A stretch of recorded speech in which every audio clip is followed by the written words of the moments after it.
আমাকে যখন বিয়ের পর স্বামীর সাথে গাড়িতে ওঠানো হলো, তখন আমার মনটা এতটাই খারাপ ছিল যে আমি শুধু জানালা দিয়ে বাহিরেই তাকিয়েছিলাম। রাত অনেক হয়ে গিয়েছে। আমার স্বামী আমাকে বারবার বলছে আর বোঝাচ্ছে, থাক, আপনি মন খারাপ করবেন না, আপনি যখন ইচ্ছা তখনই আপনার বাপের বাড়ি আসতে পারবেন এবং আমি আপনাকে কখনো কোনো কষ্ট দিব না।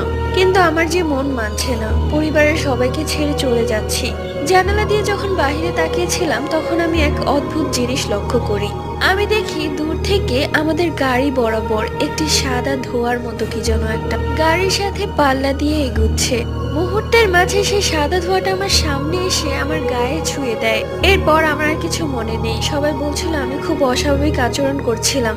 কেমন লাগলো আজকের এই ভৌতিক ঘটনাটা? ভিডিও স্ক্রল করতে করতে আমার সামনে পড়লো এই ভিডিওটা, যেটা দেখে আমি তো মহা খুশি যে তোমরা আমাকে এত বেশি ভালোবাসো।